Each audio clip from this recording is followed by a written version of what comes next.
মনে রাখবেন, শেখ হাসিনা আলেম উলামা তাওহীদি মুসলমান কোরআন সুন্নাহর সাথে গাদ্দারি করার কারণে জিল্লতির মালা গলায় নিয়ে দেশ ছেড়ে পালিয়ে যেতে বাধ্য হয়েছে। সেই আলেম উলামাদের সাথে যেন এই সমাজের লোকেরা আর বেয়াদবি না করে, স্বৈরাচার থেকে যেন শিক্ষা গ্রহণ করে। আফসোস, এই সমাজের কিছু লোকেরা এখনো পর্যন্ত আলেমদের সাথে গাদ্দারি করে, বেয়াদবি করে, গুস্তাখি করে। কথা ঠিক না ঠিক জোরে বলেন? পৃথিবীর সমস্ত জালেমদের ইতিহাস এটাই যে জালেমরা অতীত থেকে শিক্ষা গ্রহণ করে না। স্বৈরাচার আমলে আলেমদেরকে কোমরে রশি বেঁধে বেঁধে যখন আদালতে তোলা হতো, ডান্ডা বেরি পরিয়ে তোলা হতো, আমাকেও হাতের মধ্যে গরুর রশি বেঁধে 2018 সালে এই মাহফিল মঞ্চ থেকে আমাকে ধরে নিয়ে যাওয়া হয়েছে। এই সেই ময়দান, যেই ময়দান থেকে কথা বলতে স্টেজ থেকে নামিয়ে এই মাহফিল থেকে আমাকে ধরে নিয়ে মামলা দিয়েছিল। আমার পকেটের মধ্যে 16টা ককটেল বোমা পাওয়া গেছে। গরুর রশি দিয়ে বেঁধে আদালতে তুলেছে, মিথ্যা মামলা দিয়ে 22 দিন কারাবরণ করিয়েছে। 3টা বছর পর্যন্ত টানা কোর্টে গিয়ে হাজিরা দিতে হয়েছে। এক মামলায় আরো 4-5টা মামলার আসামি বানিয়েছে। আমাদের কি অপরাধ ছিল? স্বৈরাচারের আমলে আমাদের একমাত্র অপরাধ ছিল তারা ইসলামের বিরুদ্ধে অবস্থান গ্রহণ করেছে, কোরআনের বিরুদ্ধে অবস্থান গ্রহণ করেছে। এমনকি দাড়ি, টুপি, বোরকা, জুব্বা, পাঞ্জাবির বিরুদ্ধে অবস্থান গ্রহণ করে হিন্দুত্ববাদ কায়েম করে ইসলামকে মিটাতে চেয়েছিল। তাদের বিরুদ্ধে আমরা প্রতিবাদ জানিয়েছি, আমাদেরকে জঙ্গি বানিয়ে দিয়েছে। কথা ঠিক না ঠিক যেটা বলেন? ওদের এই পরিণতি ওদের ভোগ করতে হয়েছে। সুতরাং আমি সকল ভাইদেরকে বলি, হাসিনা থেকে শিক্ষা গ্রহণ করো। Chief prosecutor advocate Tajul Islam সাহেব আজকে বলেছেন, স্বৈরাচারী হাসিনার অপরাধের মাত্রা যতটুকু প্রমাণিত হয়েছে, এতে তার কমপক্ষে 1400 বার ফাঁসি হওয়া উচিত। এটা আজকের পত্রিকায় এসছে। Chief prosecutor advocate Tajul Islam বলেছেন, স্বৈরাচারী হাসিনা কতবার ফাঁসি হওয়া উচিত? চিৎকার দিয়ে বলেন। কমপক্ষে 1400 বার ফাঁসি হওয়া উচিত। সে যে পাপ করেছে, যে অন্যায় করেছে। এটা তো মাত্র জুলাই আগস্টের অন্যায়ের বিচার হয়েছে। আর বিগত শাপলার বিচার যখন শুরু হয়ে যাবে, পিলখানার যখন বিচার শুরু হয়ে যাবে, তখন তো শুধুমাত্র এই 1400 দিয়ে হবে না। 2021 সালে মোদিকে আশাকে কেন্দ্র করে যে আলেমদেরকে 2600 আলেমের নামে মিথ্যা মামলা দিয়েছিল, জেল খাটিয়েছে, জরিমানা দিয়েছে, অসংখ্য আলেমকে তখন গুম করেছে, খুন করেছে, হত্যা করেছে। এই সবগুলো একত্রিত করলে স্বৈরাচারী হাসিনাকে হাজার বার ফাঁসি দিলেও ওর পাপের প্রায়শ্চিত্ত দেওয়া সম্ভব হবে না। প্রিয় যুবক ভাইরা আমার, আসুন আমরা দেশের স্বার্থে, ইসলামের স্বার্থে, কোরআনের স্বার্থে আমরা ঐক্যবদ্ধ হই। ইনশাআল্লাহ এই মাটিতে আর কোনো স্বৈরাচারের আমরা জন্ম হতে দেব না। ঈমানের পথে অবিচল থেকে আমার মরণ যেন হয়। ঈমানের পথে অবিচল থেকে আমার, আল্লাহুম্মা আমিন। ঐতিহ্যবাহী গাজীপুর জেলার অন্তর্গত গাজীপুর সিটি কর্পোরেশনের লক্ষ্মীপুরা তালুকদার পুকুরপাড় জয়দেবপুর জামিয়া কারিমিয়া মহিলা মাদ্রাসা কর্তৃক আয়োজিত 2 দিনব্যাপী বার্ষিক ওয়াজ মাহফিলের আজকের এই প্রথম দিবসের শেষ অধিবেশনের সম্মানিত সভাপতি সাহেব, আমন্ত্রিত হাজরাত, উলামায়ে কেরাম, মুরব্বিয়ান ইজম, অত্র এলাকা এবং পার্শ্ববর্তী এলাকার বিভিন্ন প্রান্ত থেকে ছুটে আসা দিনদরদি, ঈমানদার, পরহেজগার, মুত্তাকি মুসলিম ভাইয়েরা, পর্দার অন্তরালে অবস্থানরত আমাদের সকলের শ্রদ্ধাভাজন পর্দানিশীন মা এবং বোনেরা, মহান আল্লাহ রব্বুল আলামিনের দরবারে আলিশানে লাখ কোটি শুকরিয়া আদায় করছি যে মহান আল্লাহ রব্বুল আলামিন আমাদেরকে দুনিয়াবি যাবতীয় কাজ থেকে ফারেক করে, মুক্ত করে নবী করিম সাল্লাল্লাহু আলাইহি ওয়াসাল্লামের ভাষায় বেহেশতের বাগানের মধ্যে উলামায়ে কেরামের মাজলিসে কোরআন হাদিসের মাহফিলে যথা সময়ে উপস্থিত হয়ে কোরআন সুন্নাহ থেকে আলোচনা করার, আলোচনা শোনার সুবর্ণ সুযোগ তৈরি করে দিয়েছেন। এই জন্য কি আপনারা খুশি না বেজার? কম না বেশি? হৃদয়ের সবটুকুন ভালোবাসা উজাড় করে শ্রদ্ধা জড়িত কণ্ঠে মহান মনিবের শেখানো ভাষায় শুকরিয়া আদায় করছি। জবান ছেড়ে দিয়ে সকলে একযোগে বলছি আলহামদুলিল্লাহ। রব্বানা লাকাল হামদ হামদান কাসীরা তাইয়িবান মুবারাকান ফীহি ইয়া রব্বি লাকাল হামদু কামা ইয়ানবাগি লিজালালি ওয়াজহিকা ওয়া আযীমি সুলতানিকা। আল্লাহ রাব্বুল আলামিন আজকের ওয়াজ মাহফিলকে কবুল করুন। জামিয়া কারিমিয়া মহিলা মাদ্রাসাকে আল্লাহ তাআলা কিয়ামত পর্যন্ত কবুল করুন। মাদ্রাসার সকল হাজাত আল্লাহ তাআলা তার গায়বে খাজানা থেকে মিটিয়ে দিন। অক্লান্ত পরিশ্রম করে এই জান্নাতের বাগান যারা সাজিয়েছেন, দূরদরাজ থেকে শোনার জন্য যারা এসেছেন, আজকের মাহফিলের ওয়াসিলা করে আল্লাহ তাআলা সকলকে মাফ করে দেন। অত্র এলাকার সকল মুর্দেগানের কবরে আযাব আল্লাহ তাআলা কিয়ামত পর্যন্ত বন্ধ করে দিন। কাল হাসরের কঠিন ময়দানে আজকের এই আয়োজন আল্লাহ তাআলা আমাদের সকলের নাজাতের জারিয়া হিসেবে কবুল করেন। বন্ধুগণ, এক বাক্যে জবাব দিয়ে বলুন তো, হেদায়েত দেওয়ার মালিক কে? পৃথিবীর কোনো আলেম কি হেদায়েত দেওয়ার মালিক? পৃথিবীর কোনো নবী হেদায়েত দেওয়ার মালিক? পৃথিবীর কোনো পীর, কোনো দরবেশ, কোনো ওলি, তাদের হাতে কি হেদায়েতের মালিকানা আছে?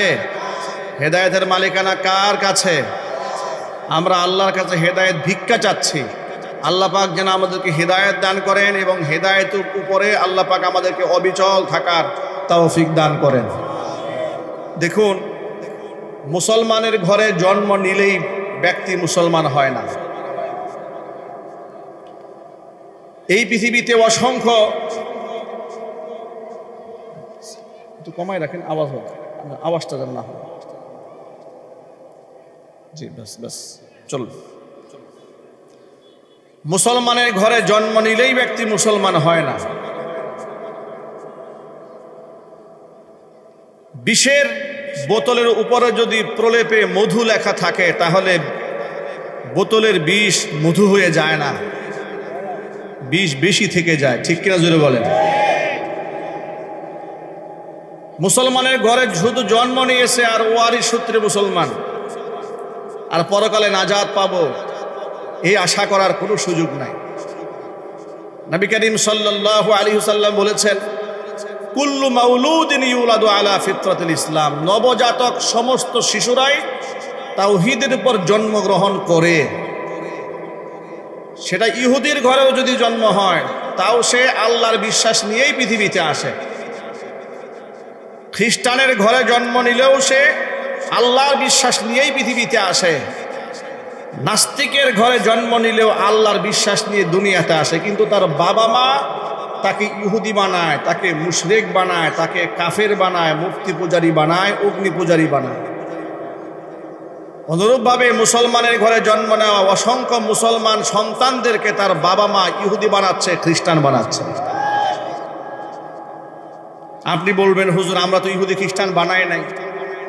কোন দৃষ্টিকোণ থেকে আপনি ইহুদি খ্রিস্টান বললেন? আপনি মুসলমান বানাবার জন্য কি শিক্ষা দিয়েছেন সন্তানকে? আল্লাহ পাকের কোরআন শেখাননি, আল্লাহকে চেনাননি, তাওহীদ সন্তান চেনে না, আল্লাহর একাত্মবাদ বুঝে না, রসুলের উপর তার ঈমান নাই, পরকালের উপর ঈমান নাই। সন্তানকে সালাম শেখান নাই, সূরা ফাতিহা, দুরূদ শরীফ কিছুই শেখান নাই। শিখিয়েছেন good bye, tata, bye bye শিখিয়েছেন। কথা ঠিক তবে ঠিক? সালামও জানে না। মানুষ মারা গেলে জানাজার নামাজে দাঁড়িয়ে যে কি পড়বে সেটাও বুঝে না। নামাজে দাঁড়িয়ে কোন দিকে তাকিয়ে থাকবে সেটাও জানে না। এইভাবে সন্তানদেরকে অমুসলিমদের শেখানো কারিকুলামে বড় করেছেন। আবার আপনি দাবি করছেন আপনি সন্তানকে মুসলমান বানিয়ে রেখেছেন। না, আপনার সন্তান মুসলমান বানাতে পারেননি। আপনার সন্তান দুনিয়াতে আসার পরে ডান কানে আজানের শব্দ, বাম কানে ইকামতের শব্দ আপনি ফুঁকে দেননি। আপনি আপনার সন্তানকে একটি ধর্মীয় নাম রাখেননি। আপনি আপনার সন্তানের আকিকা দেননি। আপনি আপনার সন্তানকে দ্বীন শেখাননি, ঈমান শেখাননি। যার দরুন এই সন্তান জাগতিক শিক্ষায় শিক্ষিত হয়েছে, কিন্তু মানুষ হতে পারে না। বিশ্ববিদ্যালয়ে গিয়ে ফ্রি মিক্সিং করছে, গাজার আড্ডা বসাচ্ছে, গার্জিয়ানদেরকে ঘাড় ধাক্কা দিচ্ছে, টিচারের সাথে খারাপ ব্যবহার করছে, এমনকি পিকনিকে যাবে বন্ধু বান্ধবের সাথে কক্সবাজার বেড়াতে, বাবা মা টাকা না দিলে বাবা মার গায়ে সন্তানরা হাত তুলছে। এই সন্তান তো আমরাই তৈরি করেছি, ঠিক নেবে ঠিক জুড়ে বলেন। ভাইরা আমার, এক কথা খুব মনোযোগ সহকারে মনে রাখবেন, ইসলাম আমাদেরকে শুধুমাত্র 5 ওয়াক্ত নামাজ, রোজা, হজ, যাকাত, কালিমা এতটুকুনের মধ্যে সীমাবদ্ধ করে দেয় নাই। কালিমা, নামাজ, হজ, যাকাত, রোজা ইসলামের মৌলিক স্তম্ভ, এটা তো থাকতেই হবে। এটা যদি কারো মধ্যে না থাকে তো তার মধ্যে ইসলাম থাকে না, ঈমান থাকে না। কিন্তু এই স্তম্ভের উপরে ইসলাম দাঁড়িয়ে থাকার পরে ইসলামের অসংখ্য মৌলিকত্ব আছে, শাখা প্রশাখা আছে। গোটা জিন্দিগি ভর ইসলামটাকে জীবনের প্রতিটা ক্ষেত্রে লালন করতে হয়, ইসলামের সমস্ত অনুশাসনগুলো মেনে চলতে হয়। মুসলমান তো তাকেই বলে যেই ব্যক্তি বিনা যুক্তিতে, বিনা তর্কে আল্লাহ পাকের সমস্ত সিদ্ধান্ত হাসি মুখে মেনে নেয়, সেই ব্যক্তিকেই মুসলমান বলা হয়। মুসলমান মানে হচ্ছে আত্মসমর্পণকারী রবের ইচ্ছার সামনে। মানে আমার কোনো ইচ্ছা নাই, আমি চলবো, আমার আল্লাহ আমাকে যেভাবে চলতে বলেছেন আমি ঠিক সেভাবেই চলবো। বলেন না ইনশাআল্লাহ। আমি ব্যক্তি জীবনে ইসলাম মানব, আমি আমার পারিবারিক জীবনেও ইসলাম মানতে বাধ্য আমি, কারণ মুসলমান। সামাজিক জীবনে আমাকে ইসলাম মানতে হবে, রাষ্ট্র ব্যবস্থার মধ্যে আমাকে ইসলাম মানতে হবে। ইসলামকে জীবনের কোনো অংশ থেকে বাদ দেওয়া যাবে না। আমাদের সমাজের মধ্যে, মুসলমানদের মধ্যে মিসআন্ডারস্ট্যান্ডিং আছে, ভুল বুঝাবুঝি আছে। এই সমাজের লোকেরা ধর্ম বলতে শুধুমাত্র মসজিদে গিয়ে নামাজ পড়া, বাবা মারা গেলে চল্লিশা করা, মানুষ মরে গেলে জানাজার নামাজ আদায় করা, আছে না নাই? বাপ মা অসুস্থ হয়ে হসপিটালে পড়ে থাকে, সন্তান চিকিৎসা করে না, কিন্তু মরে যাওয়ার পরে ঋণ করে চল্লিশা করে। কথা বলে না কেন? এটা আমার নিজে দেখা। গ্রামে এলাকার মানুষ বলল, তোমার বাবা মরেছে, তুমি গরিব মানুষ, তো টাকা পয়সা তোমার নাই, তো এক কাজ করো, আমরা গ্রামের সবাই মিলে কিছু টাকা পয়সা দিই, তুমি এটা গরু কিনো। সবাই মিলে চান্দা কালেকশন করে টাকা উঠাইয়া গরিব ব্যক্তির পিতার মৃত্যুর পরে চল্লিশা পালন করে।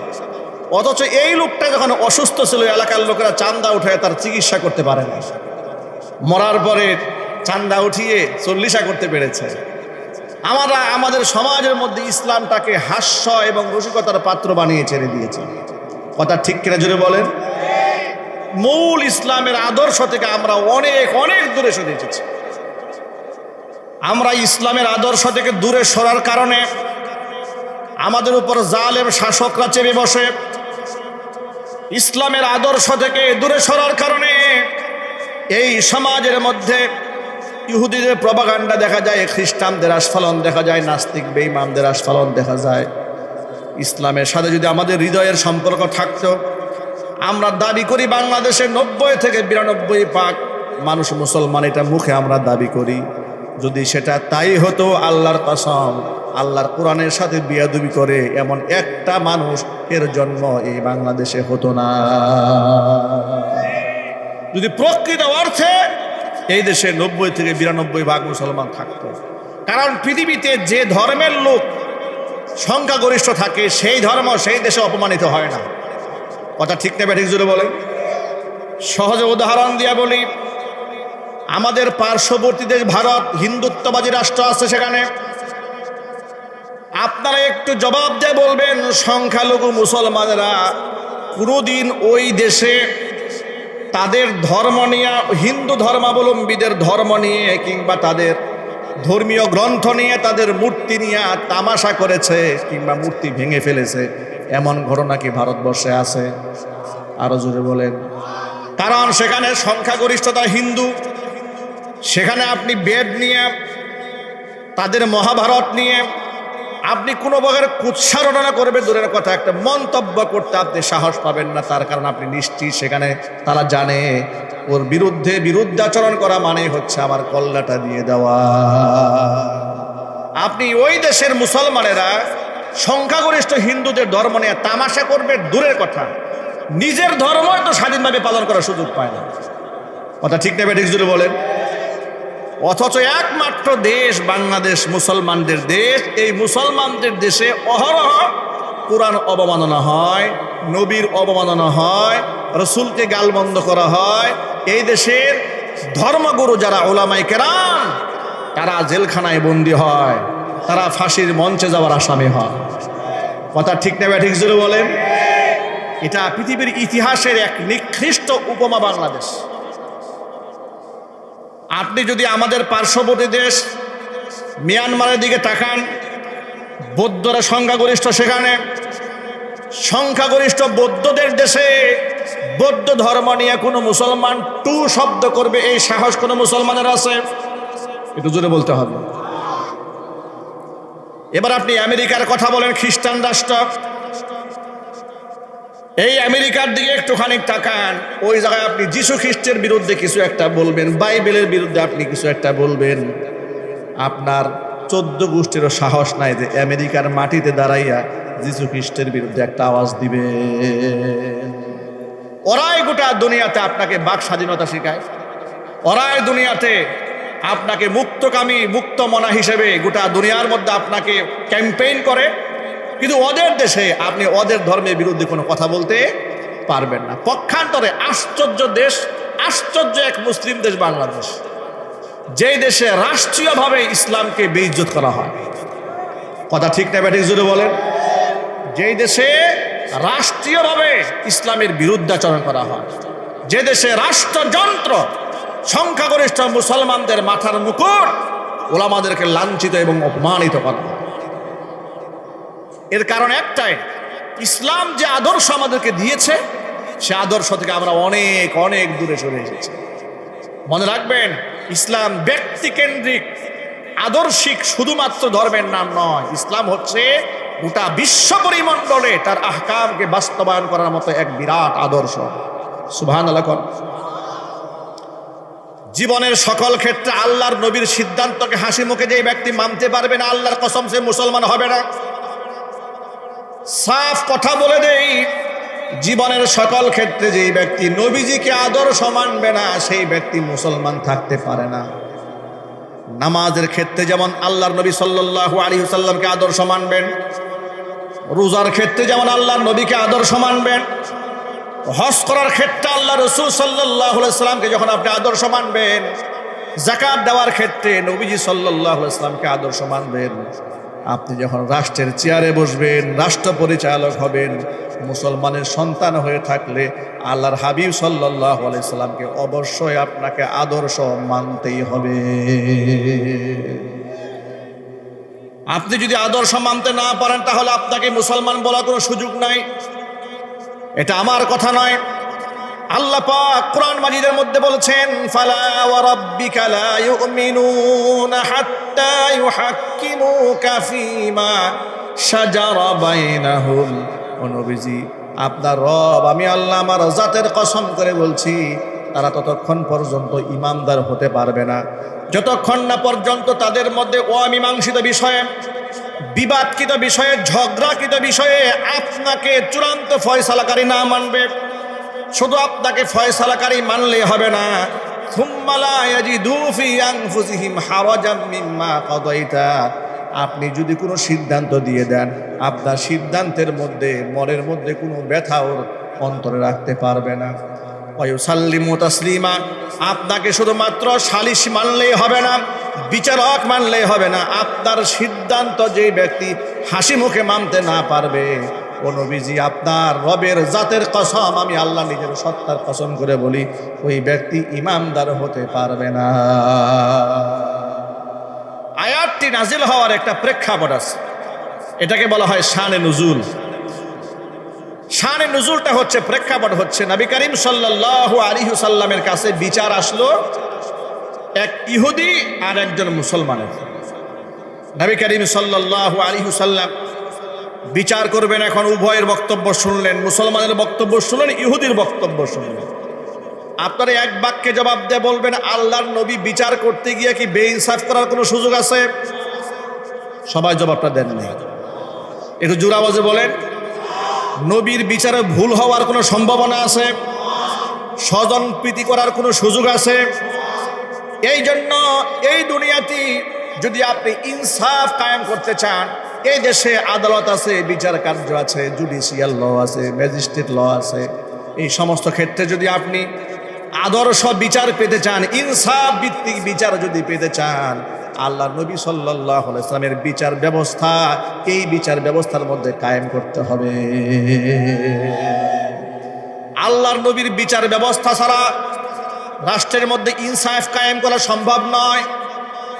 যদি আপনি ইনসাফ কায়েম চান, হুজুরের বিচার ব্যবস্থা কায়েম না করলে ফাঁসির আসামিরা জামিন পেয়ে যাবে, আর নিরপরাধ লোকেরা ফাঁসির রশিতে ঝুলে মরবে।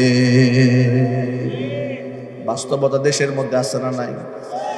শত শত আয়না ঘর বানিয়ে, বাংলার জমিনে শত শত আয়না ঘর বানিয়ে যারা মানুষকে নিদারুণ কষ্ট দিয়েছে, মানুষকে পিটিয়েছে, ক্ষত বিক্ষত করেছে, আঘাতপ্রাপ্ত করেছে, পাশবিক নির্যাতন চালিয়েছে, ওই সমস্ত আয়নাঘরের মূল হোতা যারা, মূল কারিগর যারা, রাষ্ট্রে যাদের নির্দেশে এগুলা করা হয়েছে, তারা দেশ ছেড়ে পালিয়েছে।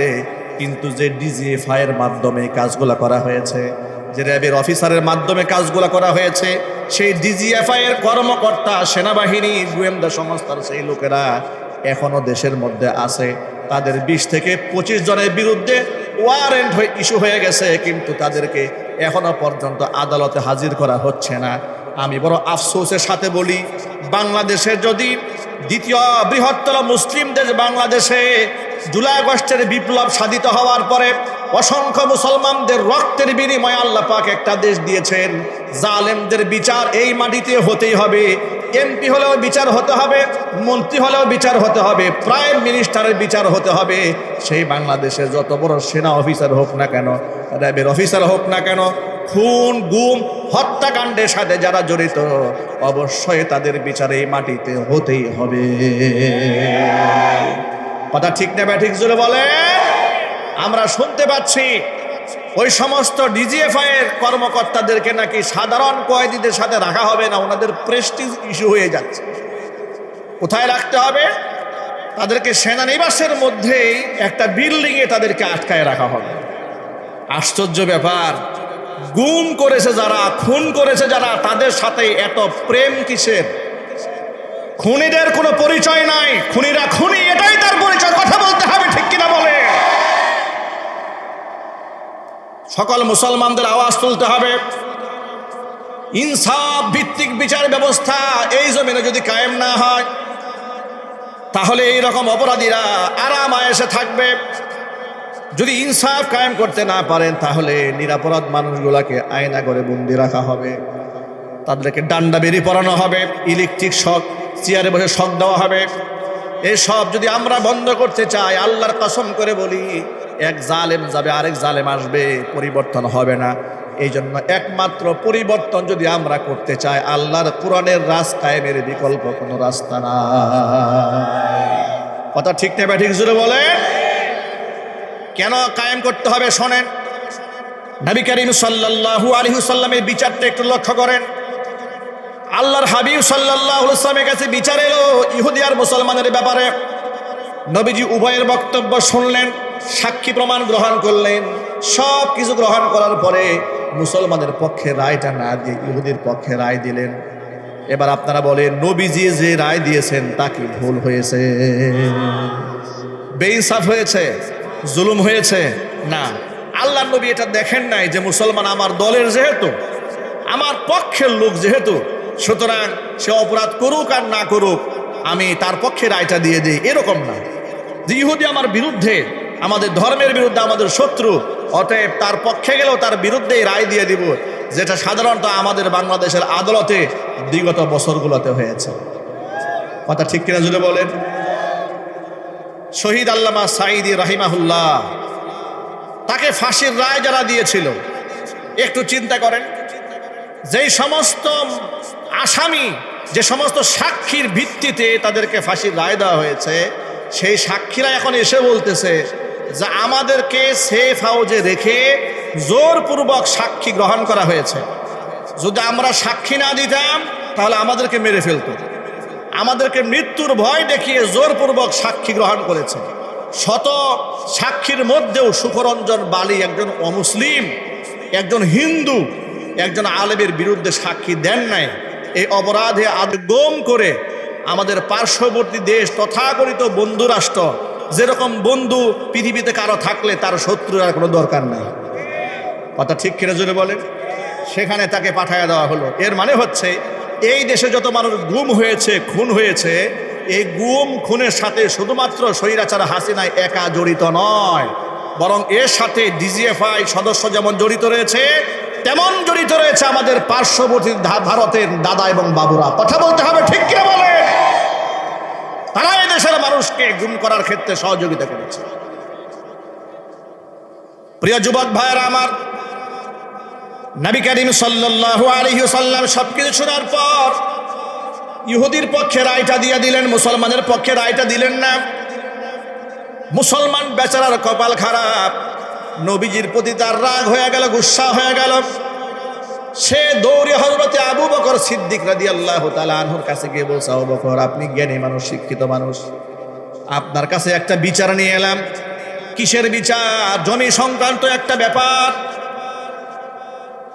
এরপরে তিনি যখন তার বিষয়টা তার সামনে উপস্থাপন করেছেন, ইহুদি লোকটা হযরত আবু বকরকে ডাক দেব, আবু বকর, এই বিচারটা কিন্তু আগে একবার হয়ে গেছে। আবু বকর বলছেন, তাই নাকি? বলে, হ্যাঁ। কে বিচার করেছে? নবীজি সাল্লাল্লাহু আলাইহি সাল্লাম করেছেন। আবু বকর ইহুদিকে জিজ্ঞেস করল, আবু বকর মুসলমান লোকটাকে জিজ্ঞেস করছে, তাই নাকি?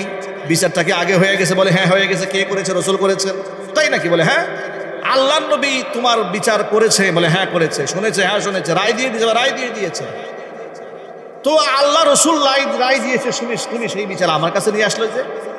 বলে, আপনি জ্ঞানী মানুষ, শিক্ষিত মানুষ, দেখেন তো আমি একজন মুসলমান, আমি জাকাতের টাকা টোকা দেই, ট্যাক্স দেই, সব কিছু করি। আমার পক্ষে রায় না দিয়ে ইহুদির পক্ষে রায় দিল, এটা কোনো রায় হইল? নাউজুবিল্লাহি মিন যালিক। আপনি একটু শুনে আমার পক্ষে একটা ফয়সালা দিয়ে দেন। নাউজুবিল্লাহ বলেন।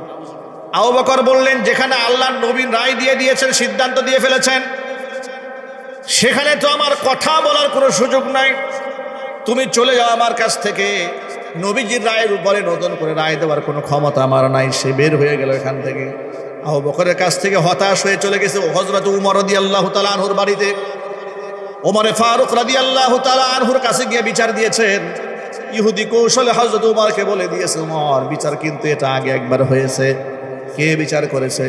নবীজি সাল্লাল্লাহু আলাইহি সাল্লাম বিচার করে আমি ইহুদির পক্ষে রায় দিয়ে দিয়েছেন।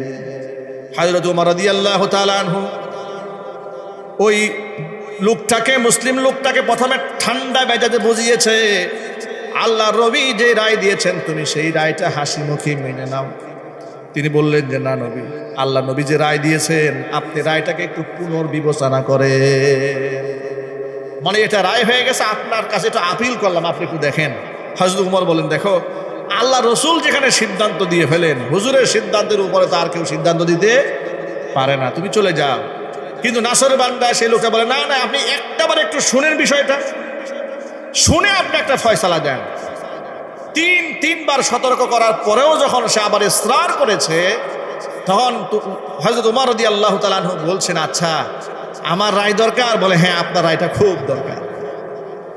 তিনি বললেন, তাহলে দাঁড়াও, আল্লাহর হাবিব সিদ্ধান্ত দেওয়ার পর যেই ব্যক্তি আমার কাছে সিদ্ধান্ত নতুন করে চায়, সেকেন্ড টাইম আমার কাছে সিদ্ধান্ত নিতে চায়, তার সিদ্ধান্ত আমি দেব, একটুখানি দাঁড়াও, আমাকে একটু ঘরে যেতে হবে।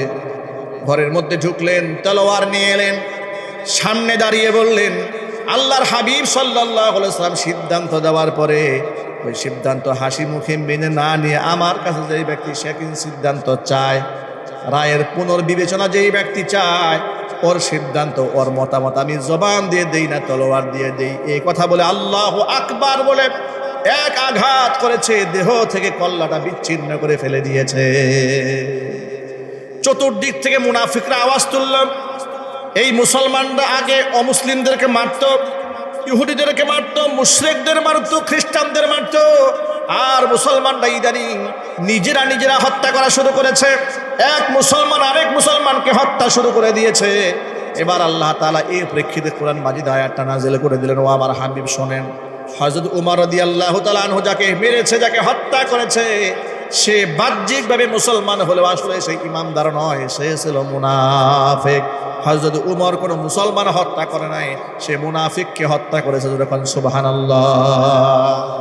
আয়াতটা যদিও একটা ঘটনা কেন্দ্রিক নাজিল হয়েছে, কিন্তু হুকুমটা ব্যাপক, হুকুমটা সবার জন্য।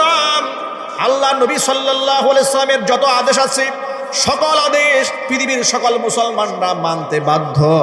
সূরা হাশরের মধ্যে আল্লাহ পাক বলেছেন, মা আতাকুমুর রাসূলু ফাখুদুহু ওয়া মা নাহাকুম আনহু ফান্তাহু।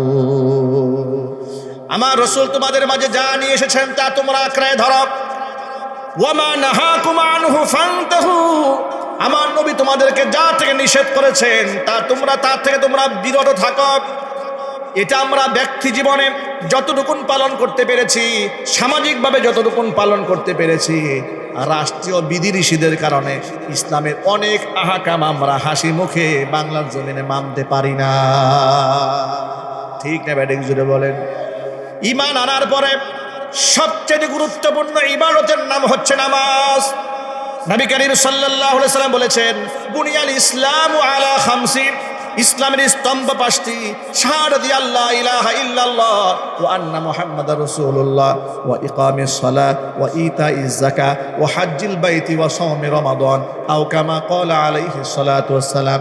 আল্লাহ নবী সাল্লাল্লাহু আলাইহি ওয়াসাল্লাম বলেছেন, ঈমান মুসলমানের জন্য ইসলামের মূল ভিত্তি হচ্ছে পাঁচটি।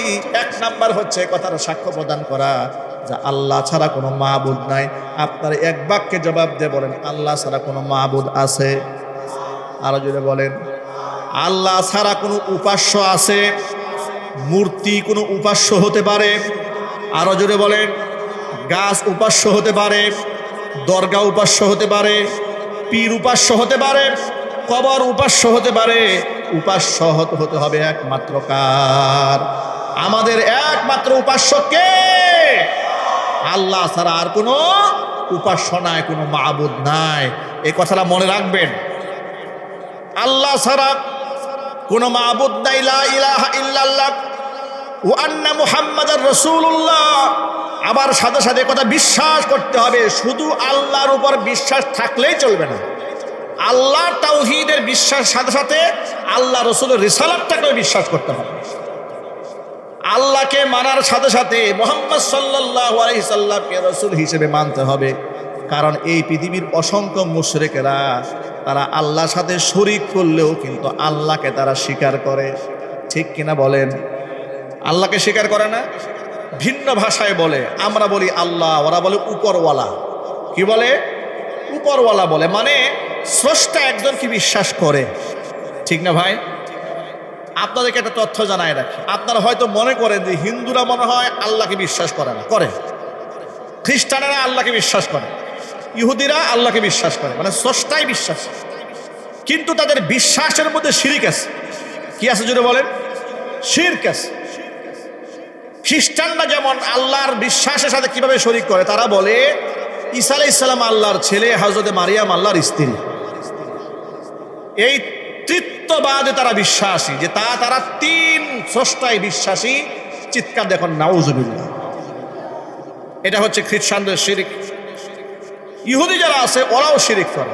ওরা হযরত উযাইর আলাইহিস সালাতু ওয়াস সালামকে আল্লাহর ছেলে মনে করে। আর জোরে বলেন নাউজুবিল্লাহ।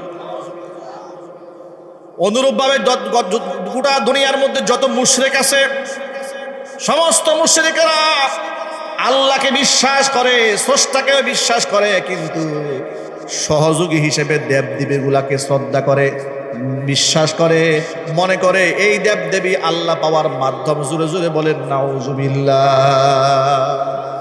এই ইতিহাসটা কোরআনে আল্লাহ উল্লেখ করেছেন। আল্লাহ পাক বলেন, ওয়ালা ইন সাআলতাহুম মান খালাকাস সামাওয়াতি ওয়াল আরদা ওয়া সাখখারাশ শামসা ওয়াল কমারা লা ইয়াকুলুন্নাল্লাহ।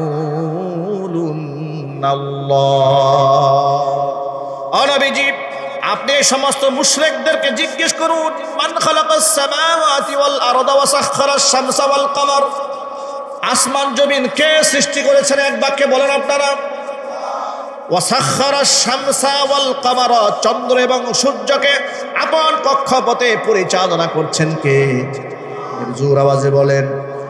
আল্লাহ পাক রসুলকে বলছেন, নবীজি এই মক্কার বুতপরস্তি মূর্তি পূজারী যারা আছে এদেরকেও যদি আপনি জিজ্ঞেস করেন যে আসমান কে বানিয়েছেন, ওরা বলবে আল্লাহ। জমিন কে বানিয়েছেন, বলবেন আল্লাহ। এই চন্দ্র সূর্য পরিচালনা কে করে, তারা বলবে আল্লাহ। আল্লাহর নবী সাল্লাল্লাহু আলাইহি সাল্লামকে আল্লাহ পাক বলছেন ফাআন্না ইউফাকুন, যদি আমি বানিয়ে থাকি, এবার প্রশ্ন করেন ওদেরকে, আমি যেহেতু আসমানের স্রষ্টা, জমিনের স্রষ্টা, চাঁদ সূর্যকে আমি আল্লাহ পরিচালিত করছি, আমাকে বাদ দিয়ে ওরা কোন দিকে রওনা হয়েছে, কোন দিকে যাচ্ছে ওরা? ওদেরকে তাওহীদের দিকে ডাকে। আমাদের বিশ্বাস করি আল্লাহ ছাড়া পৃথিবীর কারো হাতে কোনো ক্ষমতা নাই। কিন্তু বড় দুঃখজনকভাবে আমরা লক্ষ্য করেছি, এই যে মূর্তি পূজা চলে গেল, হিন্দুদের দুর্গা উৎসব চলে গেছে, এই উৎসবে সামান্য কয়েকটা ভোট ভিক্ষা নেওয়ার জন্য আমাদের দেশের রাজনীতিবিদেরা দলে দলে পূজা মণ্ডপে গিয়ে হাজির হয়েছে। চাঁদপুর 5 আসনের এমপি পদপ্রার্থী ভদ্রলোক তো বলেই ফেলেছে 2023 সালে মা দুর্গা 10 হাত নিয়ে এসেছে, এই জন্য নাকি শেখ হাসিনা মা দুর্গার 10 হাতের শক্তিতে দেশ ছেড়ে পালায় গেছে। জোরে জোরে বলেন নাউজুবিল্লাহ। এটা যেই মুসলমান বলেছে ওর ঈমান আছে, আরো চিল্লায়ে বলেন ঈমান আছে। অথচ এই কোরআনে আল্লাহ পাক স্পষ্ট জানিয়ে দিয়েছেন, ইন্নাল্লাযীনা তাদউনা মিন দুনিল্লাহি লা ইয়াখলুকু যুবাবা লা ইয়াখলুকু যুবাবা ওয়ালা বিজতামাউ লা। আমি আল্লাহকে বাদ দিয়ে যেই সমস্ত মূর্তির আরাধনা তোমরা করো, ওই সমস্ত দেবদেবীরা একটা মাছি কোশ্চিন কালেও তারা বানাতে পারবে না। মাছি বানাবে দূরের কথা, ওয়াইয়াসলুবুহুমুদ-দুবাবু শাইআন, যদি এদের চোখের সামনে থেকে সামান্যতম কোনো খাবার এই মাছি ছিনিয়ে নেয়, লা ইস্তানকিযুহু মিনহু, এদের এতগুলো হাত দিয়া, একটা হাত দিয়া এই সমস্ত খাবার এই মাছির মুখ থেকে তারা উদ্ধারও করতে পারবে না, এতটুকুন ক্ষমতা দেবদেবীর নাই। এ কথা কে বললেন? জোরে বলেন, আরো জোরে বলেন। এখন আল্লাহর কথার মধ্যে ঈমান রাখার দরকার আছে না নাই? এখন যেই লোকে আল্লাহর কথার ঈমান আনে, সেই লোকে যদি মূর্তি পূজায় গিয়ে বলে দেবদেবীর ক্ষমতায় শেখ হাসিনা পালিয়েছে, আল্লাহর কসম করে বলি ওই নেতার সাথে আবু জেহেলের সাথে কোনো পার্থক্য নাই।